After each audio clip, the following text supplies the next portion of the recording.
Tu as déjà planté le décor, hein? Oui. Mais je veux savoir, quand vous échangez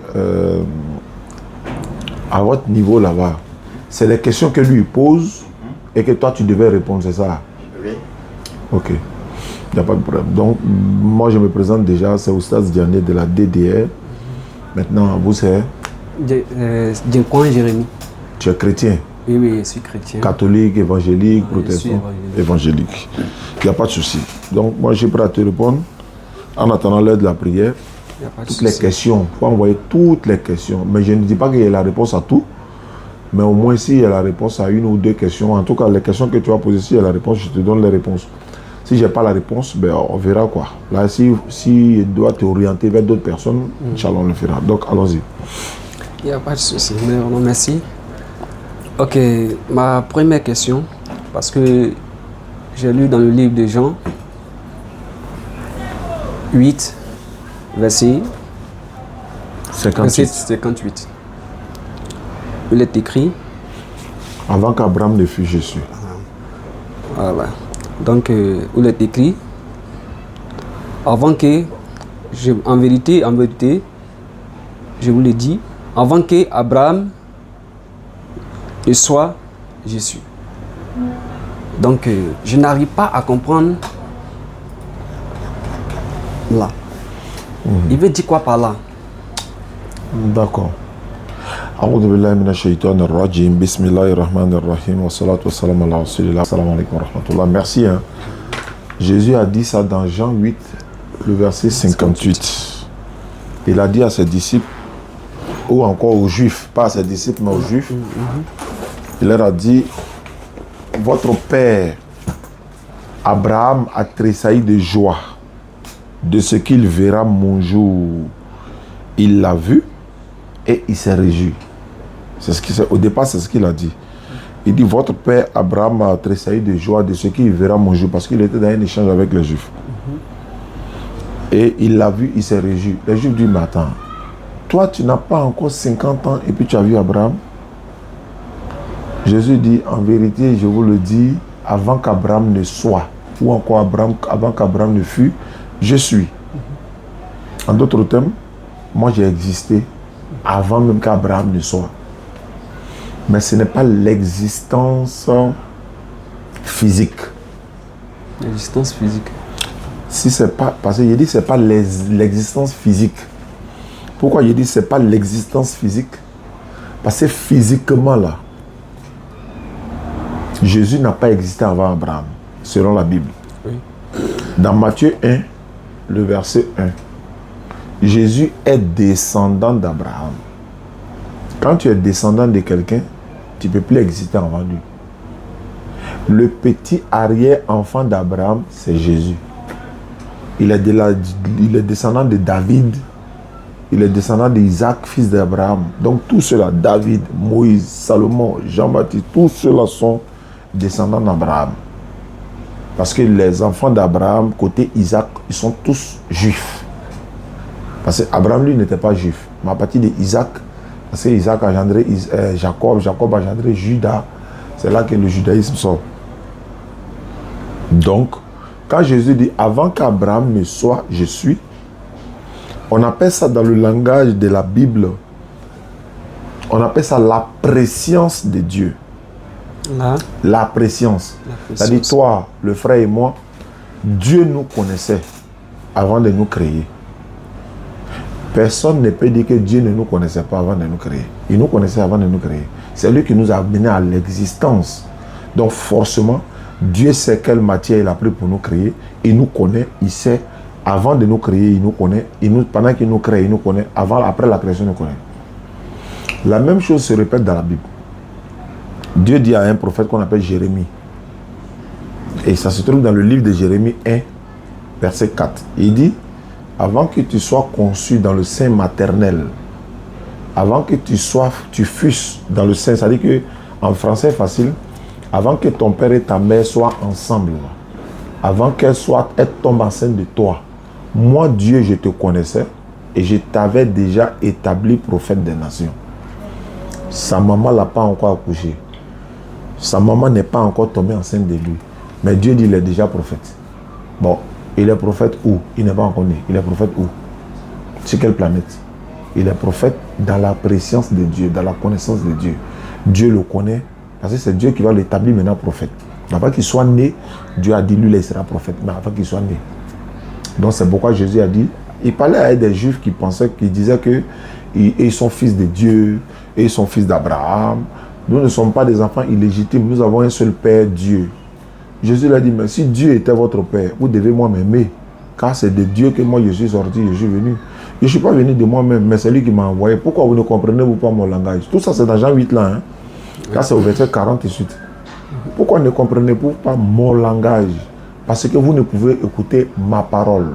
Et Jésus l'a dit, vous avez pour père le diable. Est-ce que le diable peut avoir un enfant comme nous? Est-ce que le diable peut accoucher des enfants comme nous? Non. Mais c'est par le comportement des juifs là. Il dit, vous avez pour père le diable. Il les traite d'enfants de diable parce que leur comportement est diabolique. Ce n'est pas parce que le diable les a accouchés. Vous avez pour père le diable. Il a été meurtrier dans le commencement. Il ne profère pas la vérité. Quand il dit des mensonges, il est menteur et le père du mensonge.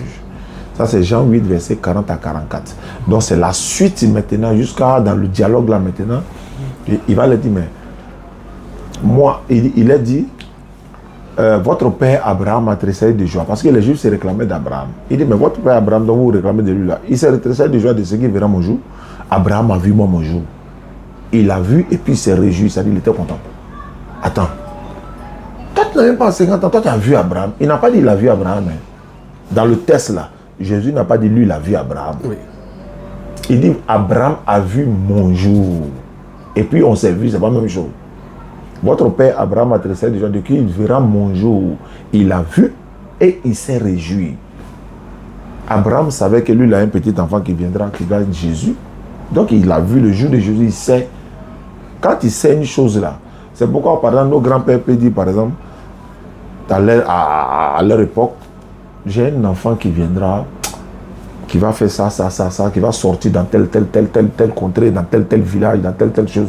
Et puis, même le président de la Côte d'Ivoire, on nous dit souvent que les gens ont prophétisé pour dire non, il y a un enfant qui va naître, qui va venir après au Foubogny. Ce sont des prophéties qui se réalisent aujourd'hui. Mais eux, ils ont vu ça, alors qu'ils ne sont pas dans notre époque là ici. Donc pour faire court, Jésus n'a jamais vu Abraham comme ça.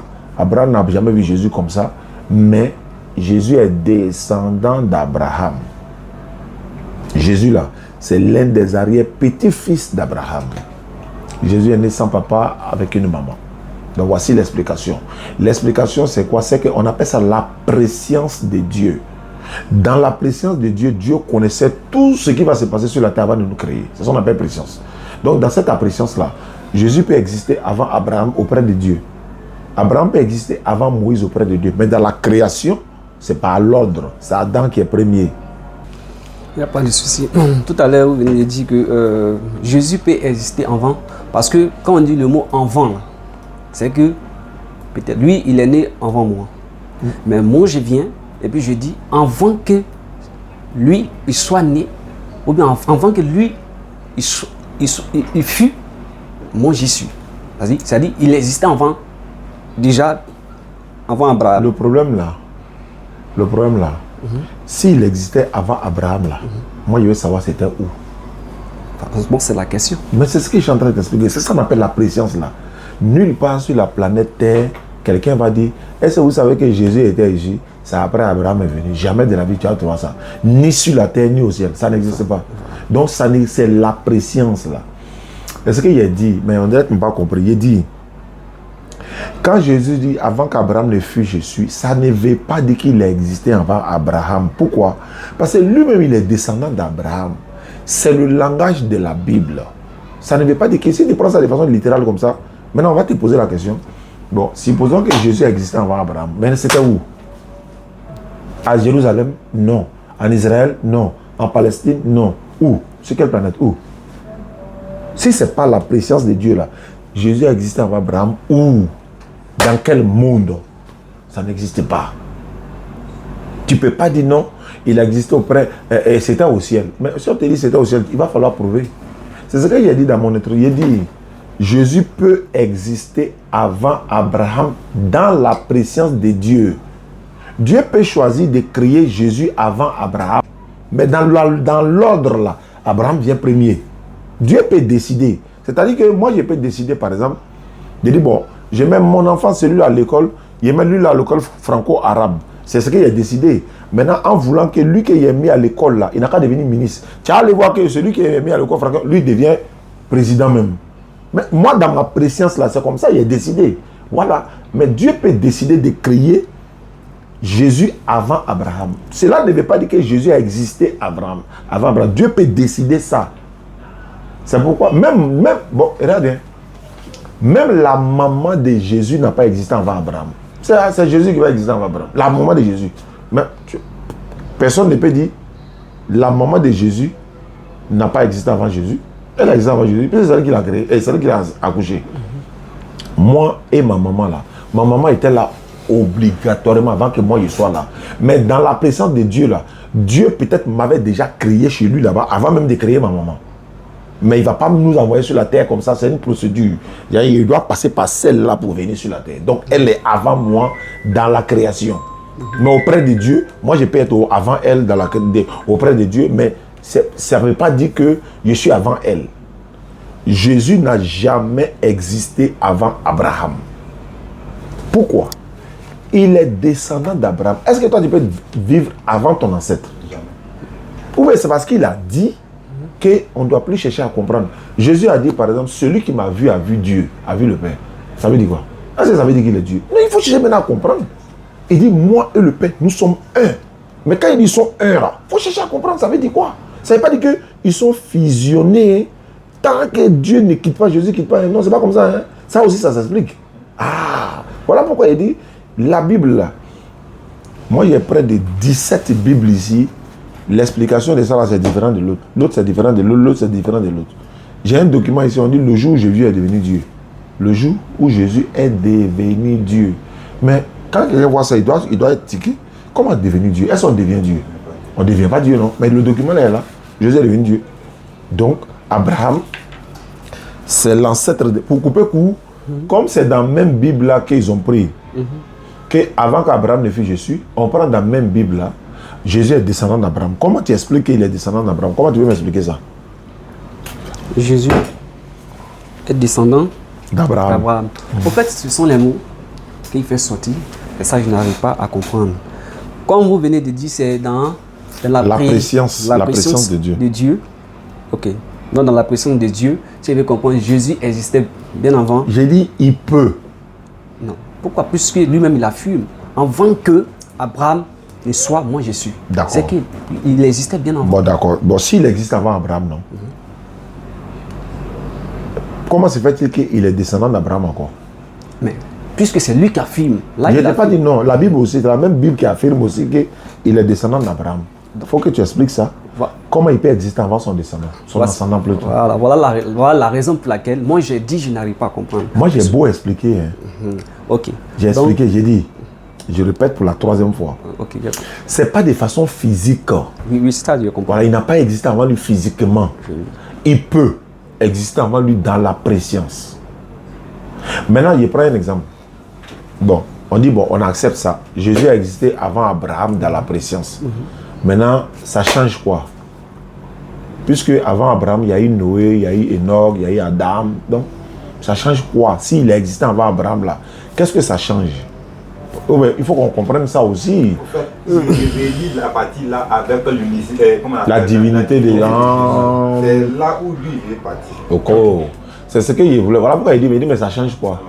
Si il existe avant Abraham, ça ne peut jamais faire de lui Dieu. Okay. Non, ça ne peut jamais faire de lui une divinité. Il n'a pas encore dit ça, mais il ne peut pas dire ça aussi. Pourquoi? Parce que ça ne peut pas faire de lui. Il a donné beaucoup de versets dans la Bible où il a fait, mais c'est en parabole. Donc, il a pris tous ces notes là avant qu'on ne vienne ici. Parce qu'il va poser toutes ces questions. En tout cas, ce serait mieux. En tout cas, si tu quittes ici sans poser toutes les questions, comme Jean 8,32 le dit, vous connaîtrez la vérité vous affranchira. Toutes les questions que tu vas poser, Inch'Allah, seront traitées. Sauf si toi-même tu refuses. Il y a ça, c'est deux cas. On peut te dire, c'est bien expliqué. Et puis c'est vrai, toi-même tu as compris, hein, mais tu vas refuser. Ça, c'est un autre cas. Voilà. Donc, ok, bon, on va aller rapidement, puisque j'ai compris là. Je vais prendre note. Maintenant, on va aller dans le livre d'Hébreux. Hébreux 1, au verset 8. Hébreux 1, 8. Hébreux 1, au verset 8. Où bon, je vais aller d'abord au verset 7 d'abord. Il dit, de plus, il dit des anges. Des anges.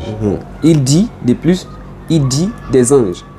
Celui qui fait de ces anges des vents et de ses serviteurs une flamme de feu. Mais il dit au Fils, ton trône, ô Dieu, est éternel. 7. De ton règne est un sceptre d'équité. Qu'est-ce que tu veux comprendre? Voilà, ce que je n'arrive pas à comprendre. Là, c'est Dieu qui parle à Jésus, qui dit à Jésus, ô Dieu. Est-ce que c'est possible? Je n'arrive pas à comprendre. C'est possible même. Jésus n'est pas le seul qui est appelé Dieu dans la Bible. Que Dieu a appelé Dieu. Oui, il n'est pas le seul. Dieu a appelé Moïse Dieu dans la Bible. Et puis pour Moïse, là, c'est un grand D. Alors que ça, là, c'est petit D. C'est quel verset? Exode 7, 1. Ouvre, tu vas regarder. Exode 7. Exode chapitre 7, verset 1er. Ça, c'est pas le seul verset. Hein. Il donne ça d'abord. Après, on prend Somme 82, verset 6. Faut prendre attends, je vais noter parce que... Non, Exode 7, 1. Voilà.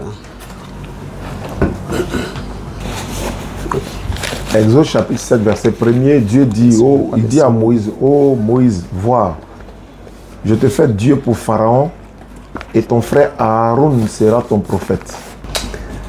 Tu peux lire?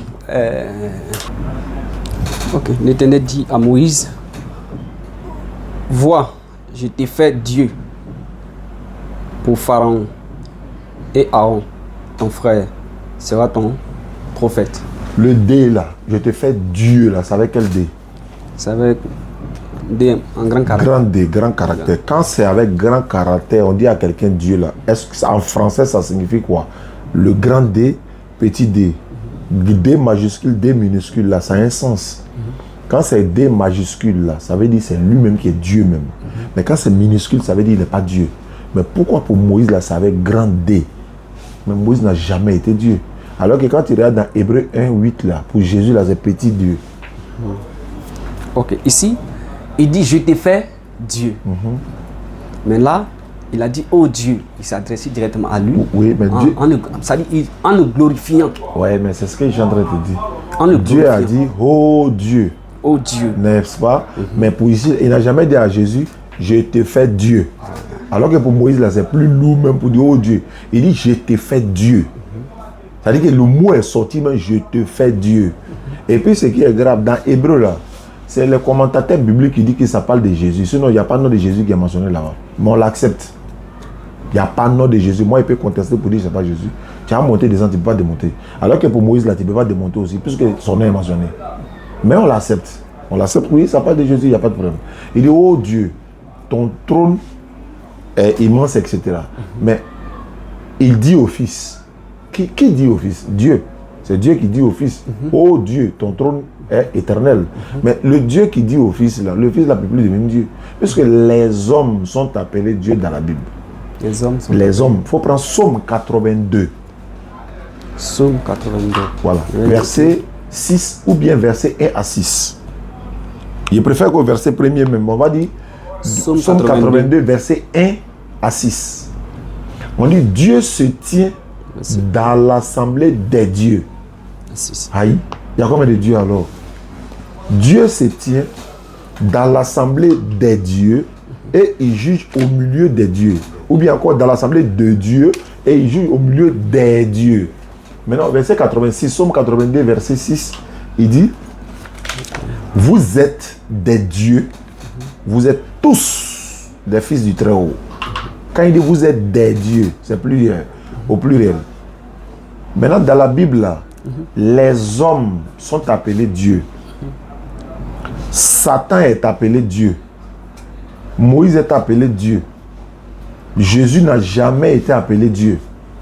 Mais Moïse a été appelé Dieu. Satan a été appelé Dieu. Mais Jésus a été appelé Seigneur. Dieu a été appelé Seigneur. Abraham est appelé Seigneur. Isaac est appelé Seigneur. Il y a un jardinier qui est appelé Seigneur. Dans 1 Corinthiens 8, on dit qu'il y a plusieurs seigneurs. Allons-y. Ok. Je prends note. Ok. On va prendre Actes 9, Actes chapitre 8, chapitre 20 au verset 28. Acte 20, 28. Acte 20, 28. Où il dit: prenez soin de l'église de Dieu, qu'il s'est acquise par son propre sang.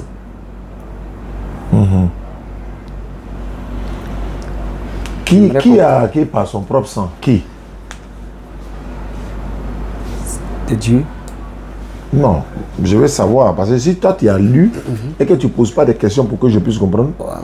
on dit prenez soin de l'église qu'il a acquise par son propre sang. Qui a acquis par son sang? C'est qui? Ok. Il prenez l'église de Dieu, qu'il s'est acquise, qu'il s'est acquise par son propre sang. Il a acquis quoi? Il a acquis quoi par son sang? Son église. Par son sang. Maintenant, qui a acquis l'église par son sang? Pour moi, c'est Dieu. Très bien. C'est de lui il s'agit. Très bien. Pour toi, c'est Dieu. C'est la partie là que je voulais entendre en fait. Parce qu'il faut que tu affirmes c'est qui. Voilà. Mais Dieu est esprit. Un esprit n'a ni chair ni os. Comment il va voir ça? D'accord. Donc c'est la question que je n'arrive pas à comprendre. Voilà, c'est pour ça qu'il ne s'agit pas de Dieu ici. Dieu n'a ni chair, ni os, ni sang. Tu as pris Hébreux 20, 28, non? Acte 20, 28. Mais quand tu veux lire un tel passage là, le passage seul ne te suffit pas.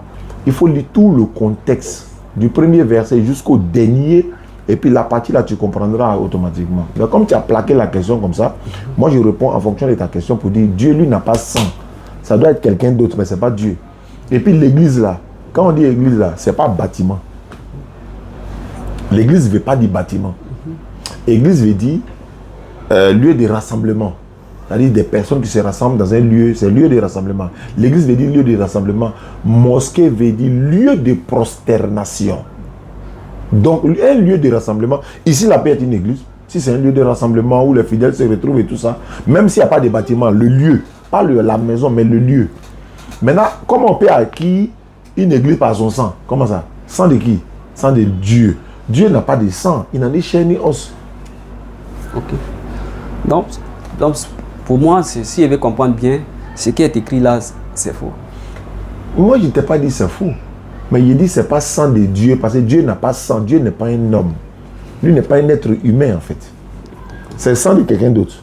Mais ce n'est pas Dieu. Comme tu as dit sang de Dieu là, il a acquis l'église par son sang. Tu as lu Acte 20, 28, non? Si tu n'es pas d'accord que ce n'est pas Dieu, il faut prouver si Dieu peut avoir le sang. Parce qu'il faut connaître d'abord si celui qui a le sang là, est-ce que c'est Dieu? Alors que nous savons tous que Dieu n'a pas de sang, il n'a pas de chair, il n'a pas os. C'est Jésus même qui a dit ça dans la Bible. Il dit un esprit n'a ni chair ni os comme vous voyez que j'ai. Chaque jour, monsieur, on est fatigué. Non, on va tirer tout au clair aujourd'hui. Nul n'est monté au ciel si c'est pas celui qui est descendu du ciel. Non, il ne peut pas monter, non, il peut pas dire ça. Il y a plusieurs personnes qui plein sont montés au ciel. Il a dit, mais il ne veut pas. Non, c'est ce qu'il a dit là. Il y a celui qui veut comprendre et il y a celui qui voit mais il refuse. Il y a tout ça. 2 Corinthiens 11, 17 dit quoi? 2 Corinthiens 11. Est-ce que? Faut reprendre. C'est ce que, pas est-ce que. C'est que j'ai dit. Tu as dit est-ce que. C'est pas écrit est-ce que. Est-ce que? 2 Corinthiens. 2 Corinthiens 11. Verset 17. Ah, on va commencer par 11. On va commencer par 11 ou ça. Non. 2 Corinthiens 11, verset 17. Non, c'est que je suis parti dans 2 Corinthiens chapitre 11. Voilà.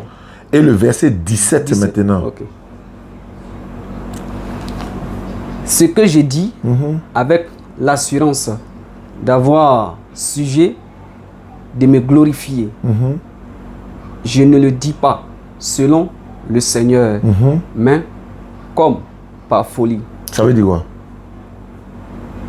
Je ne le dis pas. Selon le Seigneur. Hein. Ça veut dire ce que je dis là, c'est pas le Seigneur qui m'a dit. Hein. Je le dis comme un fou. Ok. Voilà pourquoi il dit. Il y a des choses que Paul a dit là. Ça ne vient pas de Dieu, ça vient de lui-même. Ça fait 1. On va prendre Romains 3, verset 8. Romains 3, 8. Romains 3, 8. Romains 7 même. 7. Romains chapitre 3, verset 7. Paul dit quoi? C'est pourquoi. Selon ce que. C'est pourquoi. Il dit Romains. Romains 3. Verset 7. Verset 7, c'est sûr, verset 7. Ça commence par si par mon mensonge. Tu dis c'est pourquoi? Vous avez dit Romains chapitre 3, oui. verset 7. Oui. Voilà ça ici. C'est pas comme ça. Il faut bien regarder. Tu vas voir qu'il y a raison. Romains 3, 7. Romains 3, verset 7. Ça commence par si par mon mensonge. Toi, tu dis c'est pourquoi? Il faut relire.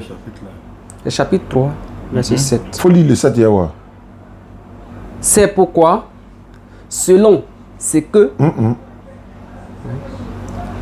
Donne-moi, il a fait sortir toi. Romains 3, 7. C'est Romain. Tu es dans Hébreu. Il a fait 10 ans qu'il lit verset là. Bien sûr, Romain. Jésus. Ça fait 10 ans le verset là il a lu. Et qui ça même? Romains 3, verset 7.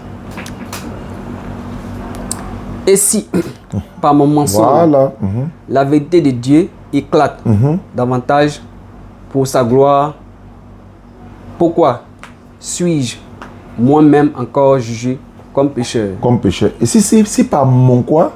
Par mon mensonge. La vérité de Dieu éclate. La vérité de Dieu éclate davantage. Pourquoi suis-je considéré moi-même comme un pécheur? Mais est-ce qu'on doit mentir pour faire éclater la vérité de Dieu? Est-ce qu'on doit mentir? Non. On doit dire la vérité.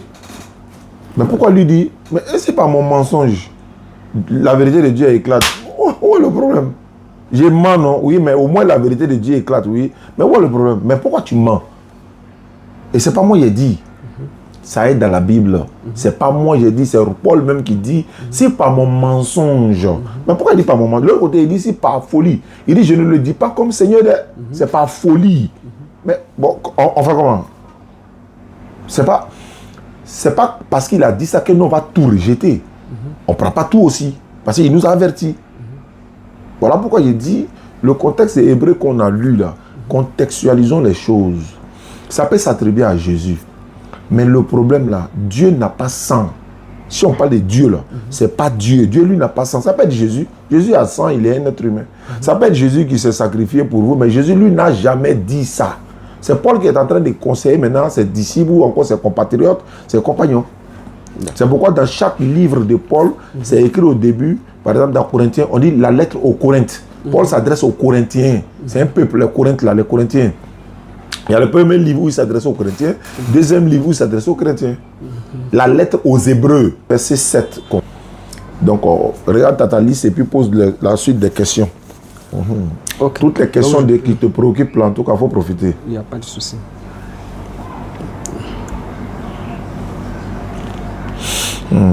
Ok. On va dans le livre de Matthieu, chapitre 9, verset 14. Alors, les disciples de Jean vinrent auprès de Jésus et dit: pourquoi nous et les pharisiens jeûnons-nous, tandis que tes disciples ne jeûnent point? Au verset 15, Jésus leur répondit: les amis de l'époux peuvent-ils s'affliger pendant que l'époux est avec eux? C'est pour prier pour que Dieu puisse pardonner notre péché. Bon. Qu'est-ce que tu n'as pas compris dans ça, dans ce passage? Ok, dans le passage, ce que je n'ai pas compris, pourquoi lorsque les disciples de Jean et les pharisiens ils ont posé la question à Jésus, ils ont demandé pourquoi nous et les pharisiens jeûnons-nous ne jeûnent pas, tandis que tes disciples, excusez-moi, pourquoi nous et les pharisiens jeûnons-nous, tandis que tes disciples ne jeûnent point? Et Jésus leur répondit, les amis de l'époux peuvent-ils s'affliger pendant que l'époux est avec eux? Les jours viendront où l'époux leur sera enlevé, et alors ils gêneront. Ce sont des paraboles. L'époux dont tu utilises ici, là, il a parlé ça dans Matthieu 25 également. Il a parlé de l'époux. Ouais, bien. Il a parlé de l'époux. Ça veut dire qu'il y a des choses qui sont autorisées à Jésus et ses disciples, qui n'est pas autorisé aux autres personnes. Il y a des choses que Jésus peut faire, vous n'avez pas le droit de faire. Il y a des choses que vous pouvez faire, Jésus n'a pas le droit de faire. Ce sont des paraboles de la Bible en fait. Mais ça là, ça n'a rien à voir avec le salut de l'âme de quelqu'un. Ça n'a rien à voir avec être sauvé par ces... Ça n'a rien à voir avec sauver quelqu'un. Comme je l'ai dit, dans la Bible, dans le Coran par exemple, islamiquement, le prophète Mohammed sallallahu alayhi wa sallam, il avait 13 femmes. Mais Allah nous a limité à 4 femmes. Pourquoi? Pourquoi on ne parle de 13 aussi? Non, il y a des prophètes, il y a des gens qui sont autorisés aux prophètes, les êtres humains ou encore les disciples n'ont pas le droit de faire. Donc ça, ce sont des questions qui sont des paraboles. Et puis, on va, même si on a expliqué comment là, ça ne peut pas t'apporter le salut en fait. Parce qu'il parle de ses disciples. Et puis toi, ça ne te concerne même pas. Tu sais pourquoi? Jésus n'a pas été envoyé pour toi. Il a été envoyé seulement pour les enfants d'Israël. Donc il y a des rites entre eux et puis les enfants d'Israël qui se faisaient, qui n'ont rien à voir avec nous aujourd'hui. Jésus n'est venu uniquement que pour les enfants d'Israël. Ce n'est même pas pour l'humanité tout entière. Or, alors que tu n'es pas israélien, tu es ivoirien, tu n'as rien à voir avec ça. Non, au fait, je n'arrive pas à comprendre un peu. L'époux en question là, c'est qui? Est-ce que je dis c'est une parabole? Mais la parabole là, si moi je vais comprendre, puisque c'est lui, quand les autres la gênent, maintenant ses disciples qu'il a choisi, ils sont avec lui. Il a dit quoi? Ils gêneront lorsque l'époux, quand lui va partir, c'est là ils vont gêner. Ce que je te dis là, ici là, la parabole là, c'est ce que j'ai entendu dire. La parabole ne concerne pas Jésus. Il dit il a pris même parabole là encore dans Matthieu 25.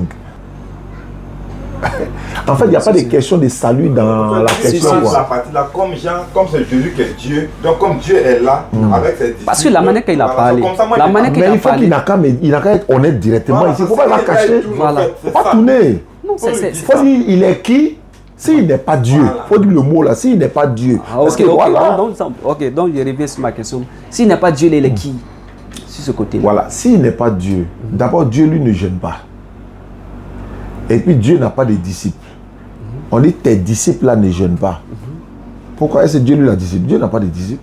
On parle à un être humain qui est arrêté là, qui doit gêner. Gêner veut dire quoi? S'abstenir de manger, de beaucoup de choses. Est-ce que Dieu lui va gêner? Si Jésus n'est pas Dieu, il est quoi dans ce contexte où il dit non, tant qu'il sera là? Mais c'est un prophète. Mais pourquoi il interdit pourquoi ses disciples ne gênent pas? Je répète parce que lui n'est pas Dieu.